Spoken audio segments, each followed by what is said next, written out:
ঘটনাটির নাম তিনি দিয়েছেন ভয়ঙ্কর বাড়ি। এরপর তিনি লিখছেন, কিছু এমন ভয়ঙ্কর ঘটনা আছে আমাদের জীবনে ঘটে থাকে যা যে কোনো মানুষকেই আতঙ্কে ফেলতে পারে।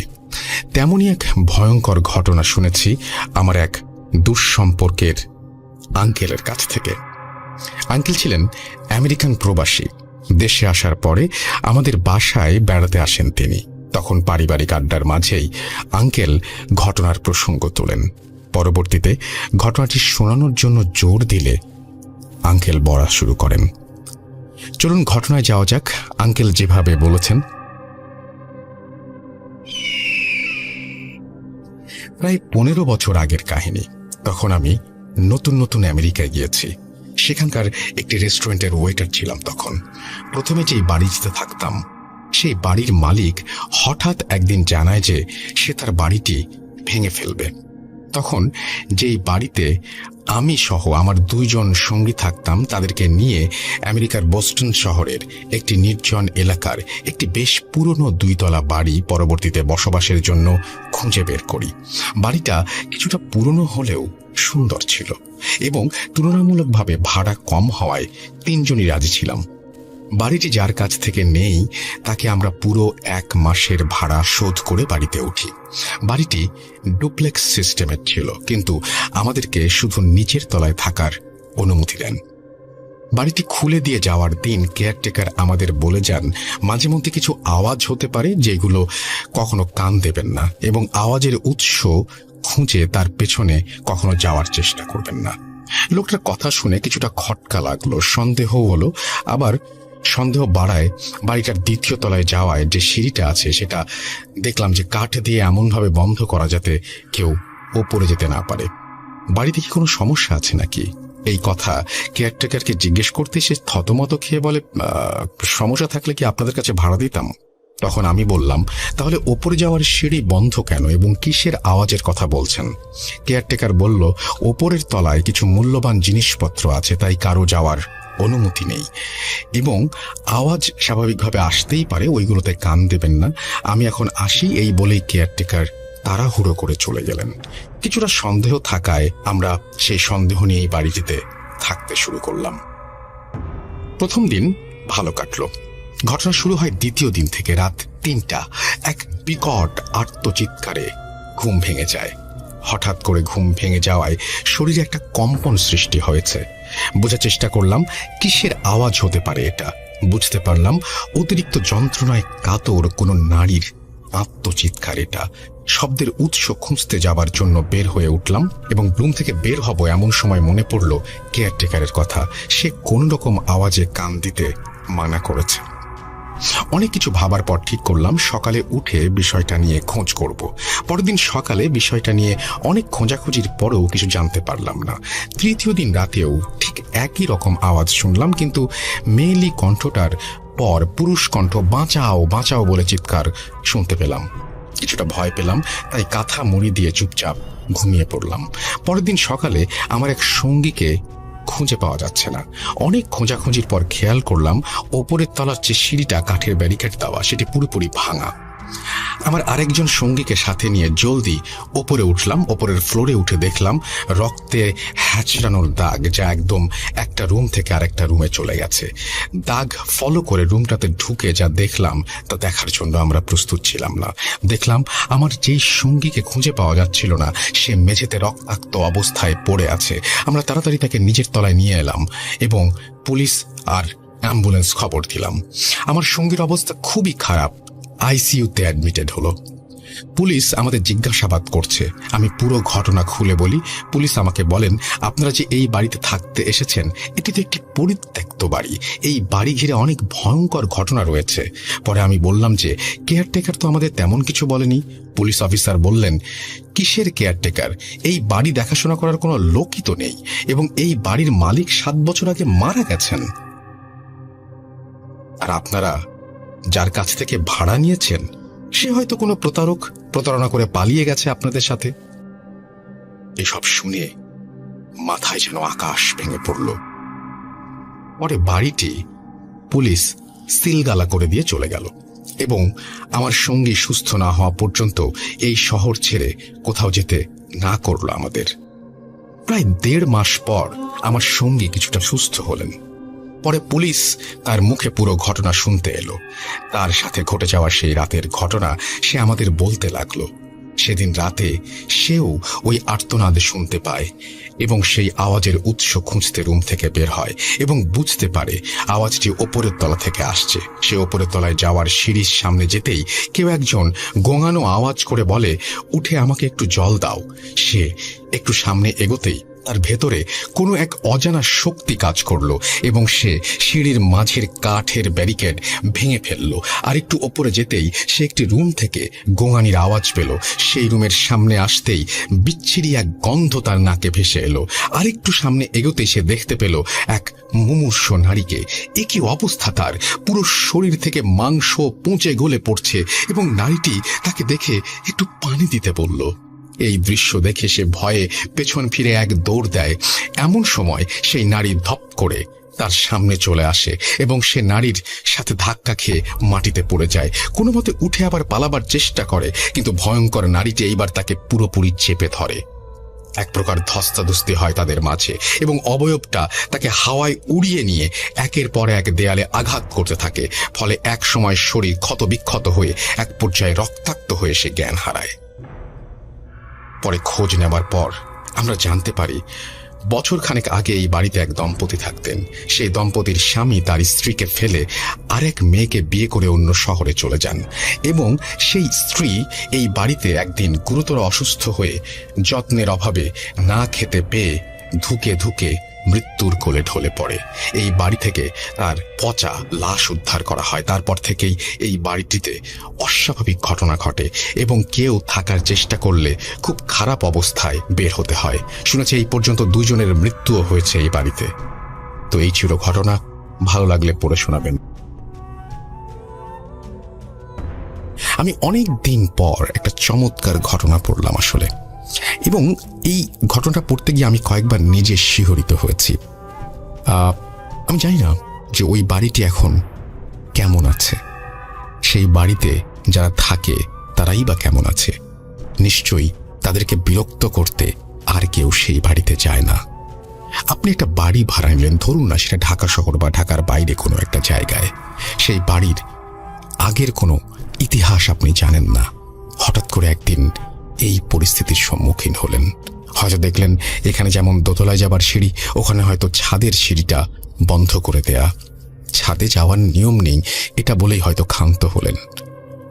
একদিন এরকম একটা পরিস্থিতির কারণে আপনি সেই ছাদে উঠে গেলেন এবং এইরকম একটা ভয়ঙ্কর পরিস্থিতির শিকার হতে হলো আপনাকে। ঘটনার আসল চমক কিন্তু অন্য জায়গায়। যে কেয়ারটেকার, যে ভদ্রলোক আপনাকে সাবধান করেছিল যে ছাদে যাবেন না বা ওই সিঁড়ি ভেঙে কোথাও যাবেন না, যখন আপনি জানতে পারবেন তারই কোনো অস্তিত্ব নেই, তখন কি হবে? আপনি একটা বাসায় আছেন, নিচে এক দারোয়ানকে দেখেন, তিনি প্রতিদিন আপনার গেট খুলে দেন। রাত করে বাসায় ফেরেন, তিনি দরজা খুলে দেন।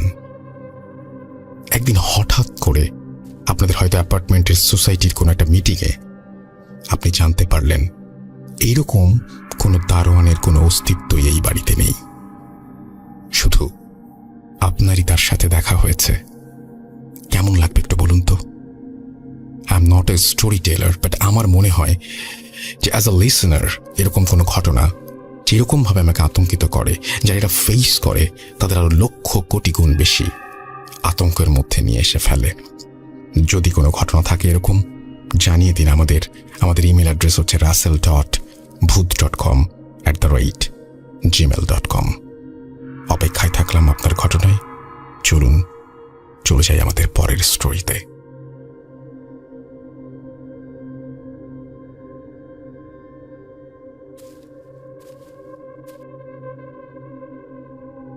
Spirit, be here with me.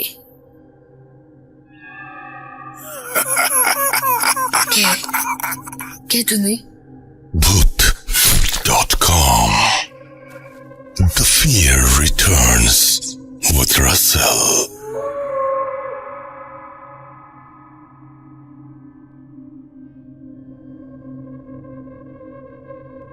যেভাবে লেখা আছে আমি সেভাবেই পড়ছি। লিখছেন, আসসালামু আলাইকুম রাসেল ভাই, আপনি সবসময় ভালো থাকেন বলেই আপনি কেমন আছেন সেটা জিজ্ঞেস করলাম না। আমার নাম রবিউসানি নুহাস। কিছুদিন আগে একটি ঘটনা পাঠিয়েছিলাম, আপনি সেই ঘটনা পড়ে শুনিয়েছেন বলে আবার ঘটনা পাঠানোর আগ্রহ পেলাম। আজকে আমি আমার ফুফাতো বোনের সাথে ঘটে যাওয়া একটি ঘটনা আপনাদের সাথে শেয়ার করব, ভালো লাগলে পড়ে শোনাবেন। ঘটনা শুরু করার আগে আমার আপুর নামটা বলে নেই। আমার আপুর নাম ইসরাত জাহান সাফিয়া। এটা আমার আপুর সাথে ঘটা একটি ঘটনা। আপু যেভাবে বলেছিল আমি ঠিক সেভাবে বলার চেষ্টা করছি।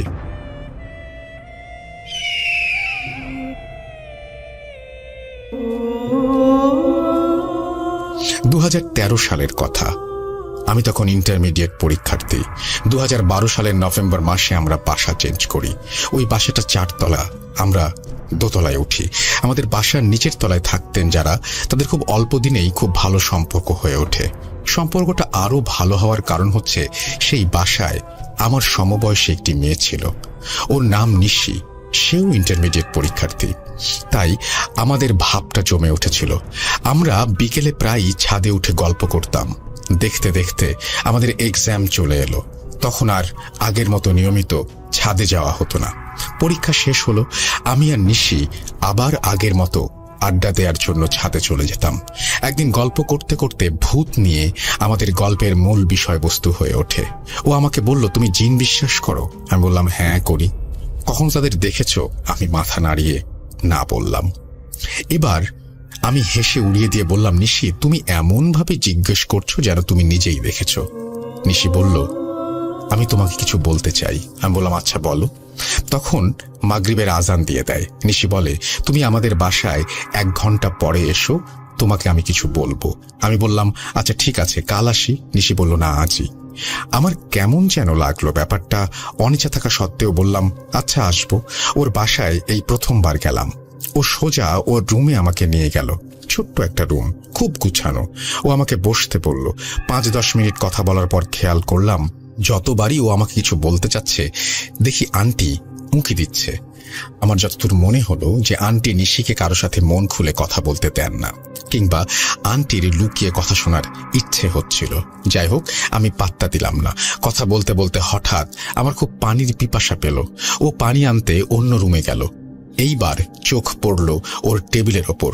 দেখলাম একটা পানি ভর্তি বড় বোতল রাখা আছে। আমি বোতলটার মুখ খুলে পানি খেতে যাব, তখনই ওর মা রুমে এসে বলল, ওটা নিশির পানি পড়া বোতলটা ধরো না। উনি হঠাৎ রুমে চলে আসায় চমকে গিয়ে বোতলটা আমার হাত থেকে পড়ে গেল। নিশি এসে বলল, কিছু হবে না, আমি দেখছি। মনে হলো আন্টি আমার উপর রেগে গেলেন। এইবার দরজা লাগিয়ে নিশি আমার পাশে বসলো। আমি বললাম, এই পানি পড়া কিসের জন্য?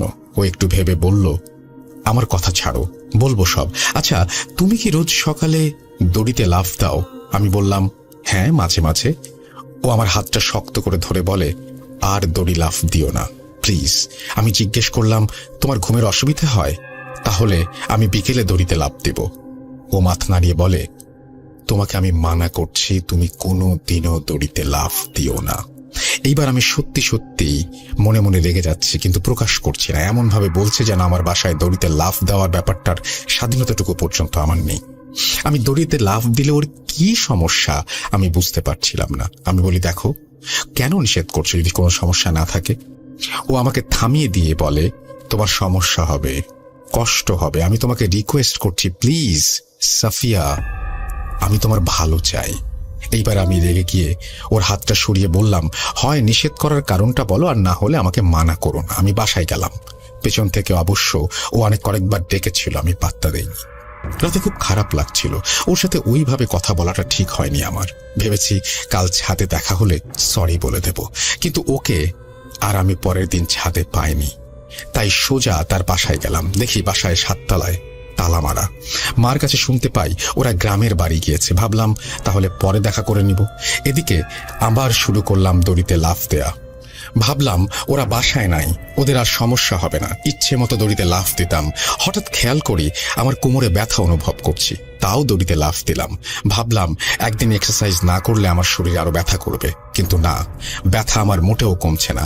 এই ব্যথা যেন যন্ত্রণায় পরিণত হচ্ছে। লুকিয়ে লুকিয়ে প্যারাসিটামল খেতে লাগলাম, না, তাও কমছে না। এমন দিন গেল আমি একদিনে 4-5টা প্যারাসিটামল খাচ্ছি, কিন্তু ব্যথা কমছে না। মা ইদানিং খেয়াল করছেন আমি অসুস্থ হয়ে যাচ্ছি, আগের মতো ছোটাছুটি করতে পারছি না, কেমন যেন নিস্তেজ ভাব। ব্যথা সহ্য করতে না পেরে মার সামনে একদিন কেঁদেই দেই। মা বলে কাল ডাক্তারের কাছে নিয়ে যাব, ধৈর্য ধরো, রাতটা পার করো কোনো রকম, আমি সকালে উঠে যাব। একই দেখি আমার গায়ে জ্বর, ব্যথার সীমা পরিসীমা যেন বাঁধ ভেঙে ফেলছে। এত যন্ত্রণা আমার আগে হয়নি। আমি একা শুয়ে থেকে আর উঠে বসতে পারছি না। মাকে ডাকলাম, মা এসে আমার এই অবস্থা দেখে ভয় পেয়ে গেলেন। আমাকে মা বসতে সাহায্য করলেন। বিশ্বাস করেন, এত যন্ত্রণা আমার আগে কখনো হয়নি। মনে হচ্ছিল আমার কোমরের হাড় ভেঙে গিয়েছে, ব্যথায় আমার গলা শুকিয়ে যাচ্ছে। টানা 30 মিনিট পর আমি উঠে বসি। মাকে বলি আমার গলা শুকিয়ে গিয়েছে, আমাকে পানি খাওয়াও। আমি টানা 3 গ্লাস পানি খেয়েছিলাম। আসলে আমার গলা না, আমার যেন আত্মাটাই শুকিয়ে গিয়েছিল। সকাল পেরিয়ে দুপুর হলো, এই ব্যথায় যেন আরো এক নতুন মাত্রা যোগ হলো। যেমনটা আমাদের ঘুমের সময় পায়ের মাসেলের রগের টান পড়লে হয়, ঠিক তেমন। আর সহ্য করতে পারছি না, কিছুক্ষণ পরপরই রগের টান। এদিকে মা তো অস্থির। আমার মামা অর্থোপেডিক্সের ডাক্তার। মা এবার মামাকে কল দিয়ে বিস্তারিত বললেন। মামা এক্স-রে করে দেখেন, আমার হাড়ে ফ্র্যাকচার হয়নি, তবে এত যন্ত্রণা কিসের? মামা বুঝতে পারছেন না। মামার দেওয়া ওষুধে ব্যথা কমছে না। যতক্ষণ ওষুধের পাওয়ার থাকে ততক্ষণ ব্যথা থাকে না। এটা তো আমার চিন্তার বিষয়। এদিকে দিনে দিনে আমার অবস্থা আরো খারাপ হতে লাগলো। বিছানায় বসেই খাওয়া, ঘুম আর ঘরের ভেতরেই টয়লেটের ব্যবস্থা করা হয়েছিল। সবটা আমার মা একা করেছিলেন। মা গভর্নমেন্ট স্কুলের হেডমিস্ট্রেস, তাই মাকে সারাদিন কাছে পেতাম না। তখন আরো বেশি মনে হতে লাগলো আমি একা, আর মা ছাড়া আমি একদম চলতে পারবো না। আমার পৃথিবী যেন ধীরে ধীরে ছোট হয়ে আসতে লাগলো। ফেসবুকে দেখি সব ফ্রেন্ডরা বিভিন্ন ভার্সিটিতে ভর্তি হয়ে গিয়েছে, তখন মনটা আরো বেশি খারাপ হয়ে যেত। মনে হতো বন্ধু বান্ধব, আত্মীয় স্বজন সবাই যেন আমাকে ভুলে যাচ্ছে। কেমন একটা একাকিত্ব আমাকে ঘিরে ধরেছে। 20 দিন পরেও যখন আমার সুস্থতার কোনো আলামত পাচ্ছিলাম না, তখন মামার পরামর্শে অন্য এক ডাক্তারের কাছে যাই। উনি আমাকে এমআরআই করতে দেন। আমি তো হাঁটতেই পারি না, তাই আমাকে হুইল চেয়ারে করে এমআরআই করানো হয়। হুইল চেয়ারে বসে মনে হচ্ছিল এটাই যদি আমার লাইফ হয় তাহলে কি হবে? আমি তো বেঁচে থাকতে পারবো না, আমি বেঁচে থেকেও মরে যাব।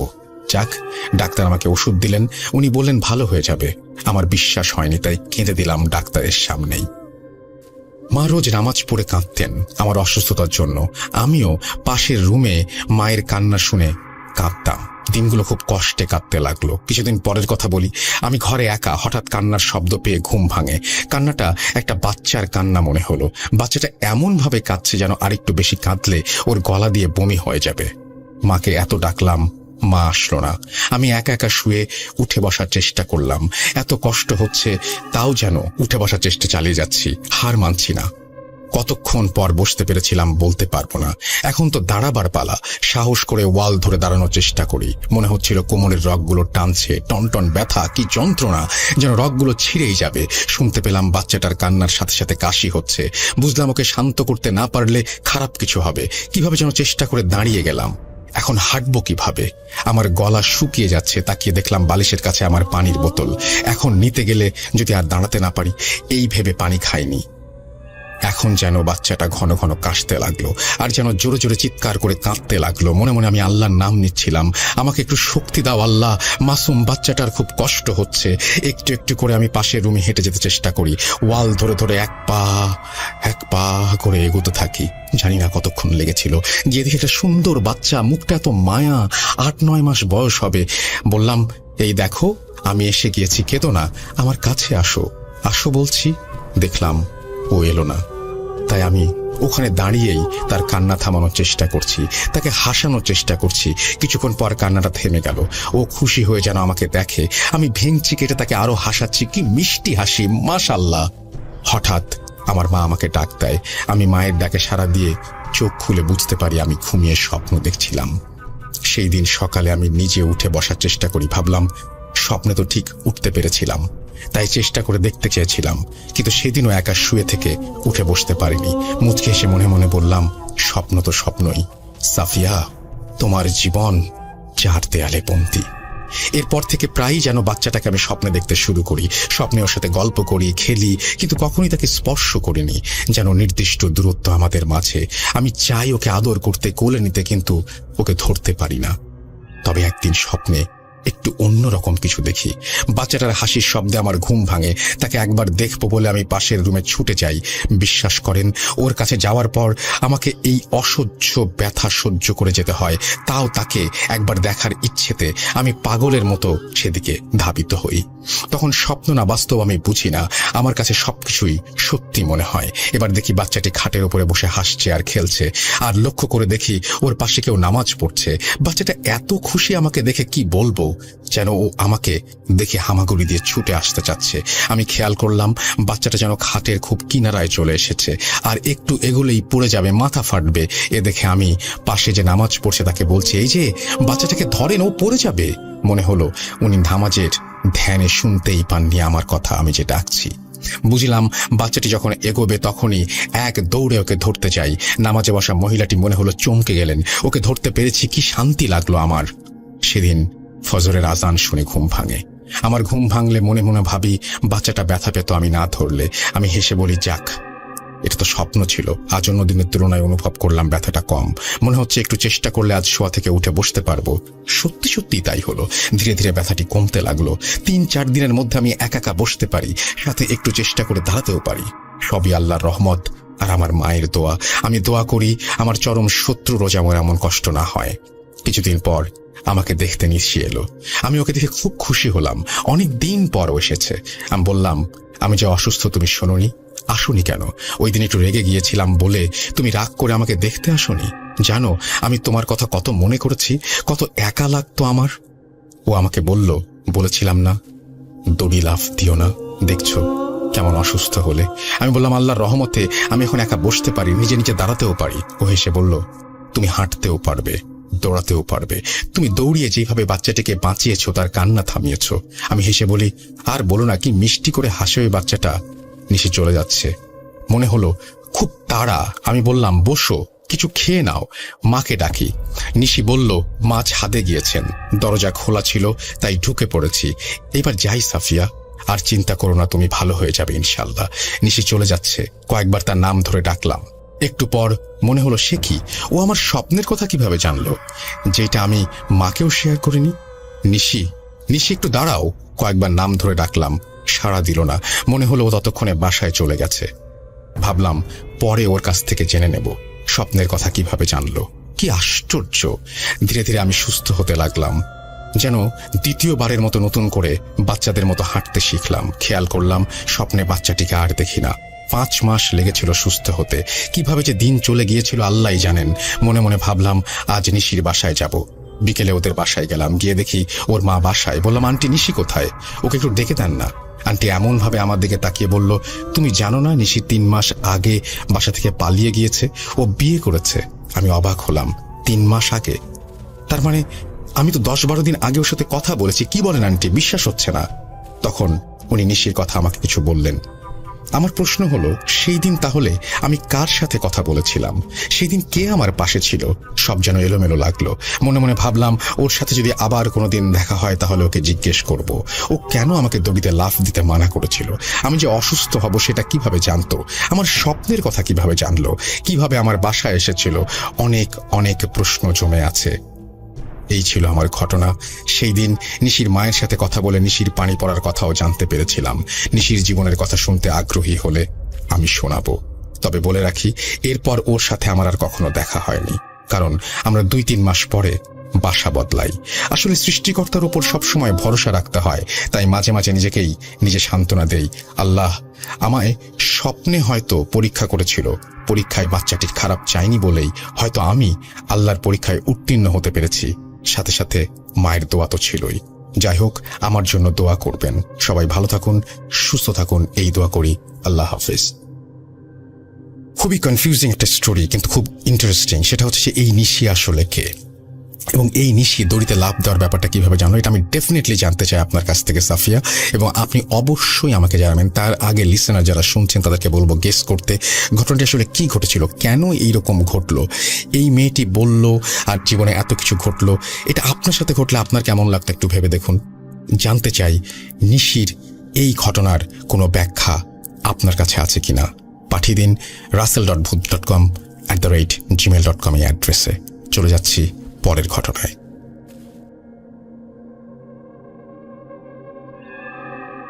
Spirit, be here with me.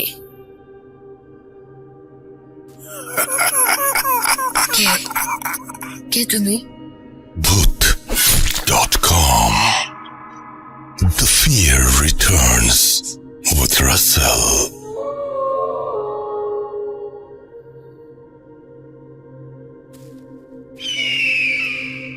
আসসালামু আলাইকুম রাসেল ভাই এবং আসসালামু আলাইকুম লিসেনার্স। আমি মোহাম্মদ জুবাইর ইসলাম। আমার বাড়ি সিরাজগঞ্জ সদরে কোনো একটা গ্রামে। তো আমি আজকে আপনাদের সামনে যে ঘটনাটা শেয়ার করব সেটা কতটা ভয়ের সেটা আমার জানা নেই, তবে একটা সত্যি ঘটনা। তো এই ঘটনাটা আমি আমার দাদির কাছ থেকে শুনেছি, এবং এই দাদি এই ঘটনাটা তার যে ভাইপো অর্থাৎ ভাইয়ের ছেলে, সেই ছেলের সাথে ঘটেছিল। তো সেই ঘটনাটা আমি দাদির মুখ থেকে যেভাবে শুনেছি আপনাদের সাথে আমি সেভাবেই শেয়ার করছি। তো ঘটনাটা আজ থেকে প্রায় 30 বছর আগে ঘটে যাওয়া। তো আমাদের এই সিরাজগঞ্জে রায়পুরে জুট মিল আছে, এটা প্রায় সবাই জানেন। তো এই জুট মিলে ওই আমার দাদির যে ভাইপো, তার নাম হচ্ছে হাসমত আলী। তো তিনি ওই জুট মিলে তখন কাজ করত। তো তাদের ডিউটি ছিল 2 শিফটে। তো প্রথম শিফট 6টা থেকে 10টা পর্যন্ত, আর দ্বিতীয় শিফট ছিল 10টা থেকে 2টা পর্যন্ত। তো এই হাসমত আলী যিনি, উনি দ্বিতীয় শিফটে ঢোকে এবং 10টায় মিলে ঢোকেন এবং তার ডিউটি শেষ করে 2টায় বের হন। তো তিনি 2টায় মিল থেকে বের হয়ে আগে তার বাসায় যান। বাসায় যাওয়ার পর তার মাকে বলেন ভাত দিতে। তো তিনি ভাত খেয়ে তার মাকে বলেন যে আমি যমুনা নদীতে যাব। তো যমুনা নদীতে তিনি মাছ শিকার করার জন্য যাবেন। তো তার মা জিজ্ঞেস করে সাথে আর কে কে যাবে, আর সে যেন ফিরতে দেরি না করে। তো সে বলে যে না, আমার ফিরতে দেরি হবে না, আমার সাথে আরও 2 জন আছে আমার বন্ধু। তো সেই বলে বাড়িতে থাকা, আমাদের এলাকায় ওটাকে বলে তৈরা জাল, অথবা অন্যান্য এলাকাটাকে ঝাঁকি জালও বলে থাকেন। তবে শুদ্ধ কোনটা সেটা আমার জানা নেই, আমি সেটাকে তৈরা জালই বললাম। তো তিনি তৈরা জাল নিয়ে তার 2 বন্ধুকে সাথে নিয়ে যমুনা নদীতে চলে যান মাছ শিকার করার জন্য। তো মাছ শিকার করার জন্য তারা প্রথমে নদীর যে মূল ঘাট, অর্থাৎ আমাদের এখানে মতিন সাহেবের ঘাট বলে ওইটাকে, তো এই মতিন সাহেবের ঘাটে পৌঁছান এবং সেখানে পৌঁছে এই আমার দাদির যে ভাইপো অর্থাৎ হাসমত আলী, তিনি ওই নদীর উত্তর দিকে রওনা দেন। অর্থাৎ তৈরা জাল দিয়ে খেওয়াইতে খেওয়াইতে তিনি উত্তর দিকে রওনা দেন এবং তার যে 2 বন্ধু, তারা 2 জন দক্ষিণ দিকে রওনা দেন। তো এইভাবে তারা বেশ কিছুক্ষণ খেওয়াতে খেওয়াতে হাসমত আলী উত্তর দিকে চলে যান এবং তার বন্ধুরা দক্ষিণ দিকে চলে যায়। তো হাসমত আলী খেওয়াচ্ছিলেন তৈরা জাল দিয়ে, কিন্তু কোনো মাছ উঠছিল না। তিনি খুব হতাশ হয়, মাছ ওঠে না। এদিকে তার বন্ধুরাও তার থেকে অনেক দূরে, ডাকলে শুনতে পাবে না। তো হাসমত আলী খেওয়াতে খেওয়াতে তিনি দেখেন যে একটা মিষ্টি আলু নদীর পানি দিয়ে ভেসে যাচ্ছে। তো মিষ্টি আলুটা বেশ বড় সড়ো, দেখতে ভালোই ছিল। তো তিনি করেন কি, ওই মিষ্টি আলুটা পানির ভেতর থেকে তুলে পানিতে মিষ্টি আলুটা ধুয়ে 2-1 কামড় খান। খেয়ে তেমন ভালো না লাগায় মিষ্টি আলুটা আবার পানিতে ফেলে দেন। তো মিষ্টি আলুটা পানিতে ভাসতে ভাসতে চলে যায়। তো এরপর ওই হাসমত আলী নদীর পানিতে একটা খেয়াও দেন তৈরা জাল দিয়ে। তো এইবার খেয়াও দেওয়ার পর তিনি জাল যখন গোটাচ্ছিলেন, তো তখন তিনি জালে একটা ভার কিছু অনুভব করলেন। তো তিনি এবার হতাশ থেকে আশায় ফিরলেন, ভাবলেন যে এবার হয়তো জালে কোনো বড় সড়ো একটা মাছ ধরা পড়েছে। তো হ্যাঁ, তিনি যখন টেনে টেনে পাড়ে তুলছিলেন জালটা, দেখলেন যে হ্যাঁ, একটা বড় সড়ো বোয়াল মাছ। তো ওজন প্রায় 20-25 কেজি হবে, এই রকম আকৃতির একটা বোয়াল মাছ। তো তিনি জালটা গুটিয়ে গুটিয়ে পাড়ে তুলছে। তো তিনি দেখলেন যে এই মাছটা তিনি একা তুলতে পারবেন না, মানে হয়তো তুলতে পারবেন কিন্তু জাল থেকে যখন মাছটা ছাড়াবেন যদি লাফ দিয়ে বের হয়ে যায়। তো তাই তিনি তার যে 2 বন্ধু ছিল দক্ষিণ দিকে গেছে, তাদের 2জনকে ডাকার চেষ্টা করেন, কিন্তু তারা তার থেকে অনেক দূরে থাকা, তারা তার ডাক শুনতে পায় না। তো তিনি একাই জালটা উপরে তুলে জাল থেকে মাছটা ছাড়ানোর চেষ্টা করেন। তো জালের সাথে মাছটা পেঁচানো ছিল, তো তিনি একদিক থেকে জালের প্যাঁচটা ছাড়াতে ছাড়াতে মাছের দিকে যাচ্ছিলেন। তো যখনই তিনি ওই মাছের কাছে পৌঁছান তখনই মাছটা জাল থেকে নিজেকে ছাড়িয়ে ওই বোয়াল মাছটা ওই হাসমতালির বুকে জোরে একটা আঘাত করে, এবং আঘাত করে ওই মাছটা পানির ভিতরে চলে যায়। তো মাছটা যে বুকে আঘাত করে তিনি অনেক ব্যথা পান, কতক্ষণ নদীর পাড়ে মাটির উপর শুয়ে থাকেন। শুয়ে থেকে কিছুটা দম নিয়ে তিনি আবার ওঠেন। এত বড় একটা মাছ জালে ধরা পড়েছিল, তারপরে আবার ছুটে যায়। তো তিনি আফসোস করেন। তো আফসোস করার পর তিনি আবার জাল নিয়ে আবার পানিতে খেওয়াতে থাকেন, কিন্তু না, আর কোনোভাবেই ওই মাছটাকে ধরতে পারেন না। তো তিনি জাল হাতে নিয়ে নদীর পাড় দিয়ে হাঁটছিলেন আর মাছটাকে খুঁজতে থাকেন। তো দেখেন মাছটা পানির ওই পাড়েই আছে। তো তিনি মাছটাকে লক্ষ্য করে আবার জাল ফেলেন মাছের উপরে, কিন্তু না, মাছ কোনোভাবেই ধরা পড়ছিল না। তো এইভাবে কয়েকবার চেষ্টা করেন, এদিকে প্রায় সন্ধ্যা হয়ে আসে। তো তাই নিয়ে জাল নিয়ে তার বন্ধুদেরকে কাছে গিয়ে বাড়িতে চলে আসে। তো বাড়িতে চলে আসার পর তার অনেক জ্বর ওঠে, অস্বাভাবিকভাবেই অতিরিক্ত শরীর অনেক গরম হয়ে যায়, জ্বর ওঠে, এবং জ্বর ওঠার এক পর্যায়ে তিনি নিজেই নিজের জিহ্বা, ঠোঁট, দাঁত দিয়ে কামড়াতে থাকেন। তো এই অস্বাভাবিক লক্ষণ দেখে বাড়ির সবাই তো চিন্তিত হয়ে পড়ে, কি হলো। তো সবাই ভাবে যে ডাক্তারের কাছে নিয়ে যায়। তো তাকে রিকশায় করে আমাদের সিরাজগঞ্জ সদর হাসপাতাল আছে বর্তমানে, যেটা বঙ্গমাতা শেখ ফজিলাতুন্নেসা মুজিব হসপিটাল, সেখানে নিয়ে যাওয়া হয়। তো ডাক্তার দেখে কোনো রোগ বা অসুখ ধরতে পারেন না, কোনো ওষুধও দেন না। তো তারা তাকে হাসপাতাল থেকে বাড়িতে নিয়ে আসে।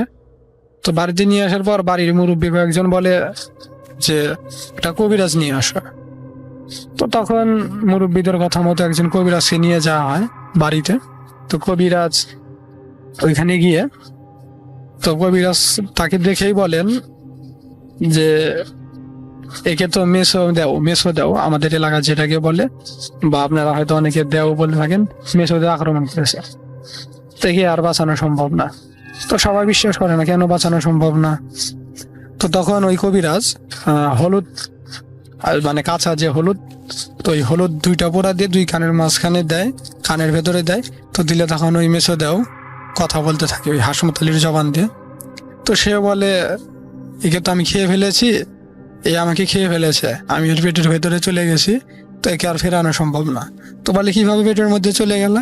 তখন সে বলে ও যখন মাছ শিকার করতে যায়, আমি ওই নদীর ধার দিয়ে মিষ্টি আলুর রূপ নিয়ে ভেসে যাচ্ছিলাম।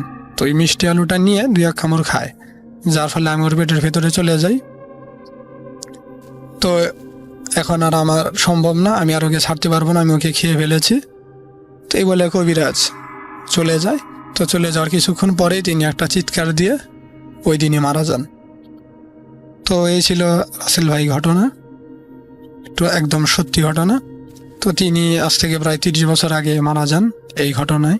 তো ঘটনাটা কেমন লাগলো জানি না, যদি ঘটনাটা ভালো লাগে তো অবশ্যই শেয়ার করবেন। ধন্যবাদ রাসেল ভাই, ধন্যবাদ ভূত.com-কে। যদি আমার এই ঘটনাটা সিলেক্ট হয় তাহলে অবশ্যই আমাকে জানাবেন।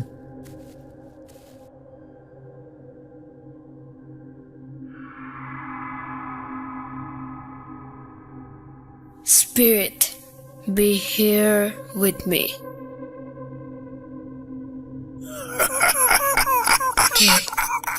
কে তুমি? Bhoot.com. The fear returns with Russell.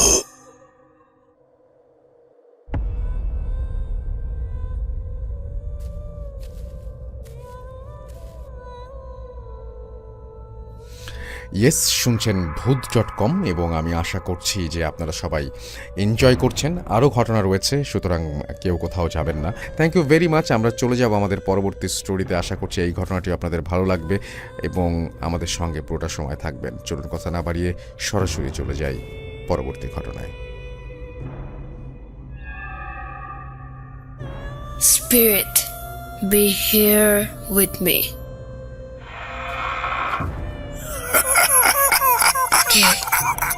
কে তুমি? Voot.com. The fear returns with Russell.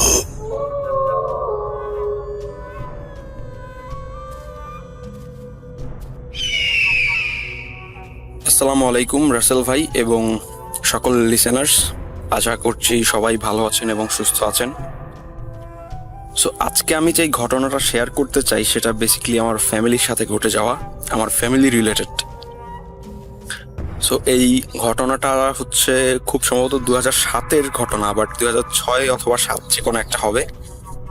So আমি গল্প বলার সুবিধার্থে অ্যান্ড আমার ফ্যামিলি প্রাইভেসি মেনটেনের সুবিধার্থে আমি ফ্যামিলির প্রত্যেকটা চরিত্র বা প্রত্যেকটা ক্যারেক্টারকে ছদ্মনাম হিসাবে ব্যবহার করছি।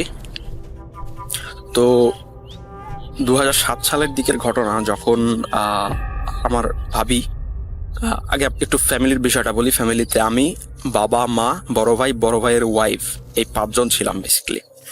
সো বড় ভাইয়ের ওয়াইফ ওই আপনার 2007-এ ওই সময় একটা বড় ধরনের মারাত্মক ব্যাধি বা রোগে আক্রান্ত হন এবং ওনাকে যখন হসপিটালাইজড করা হয় ওইখান থেকে ডক্টররা জানান যে তিনি আর হয়তো বেশি দিন পৃথিবীতে থাকবেন না বা বাঁচবেন না।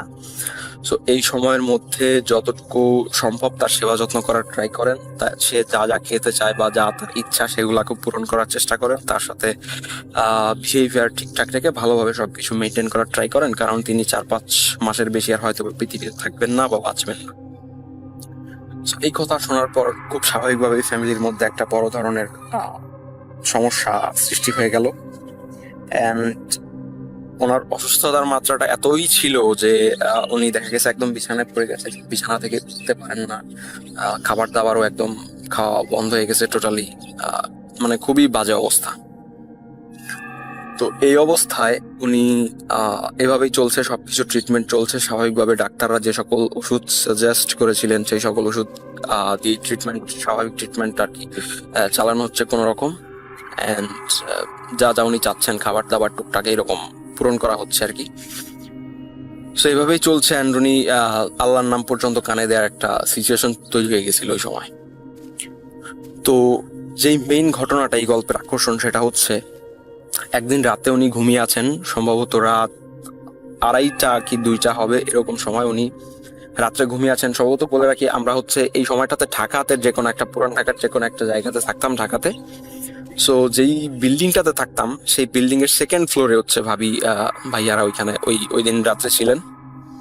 সো যেই ঘটনাটা হয় সেটা হচ্ছে রাত 2টা 2:30টার দিকে উনি ঘুমিয়ে আছেন। হঠাৎ করে উনি ঘুমের ভেতর বা স্বপ্নের ঘরে উনি খেয়াল করছেন কেউ ওনাকে ডাকছে ওনার নাম ধরে।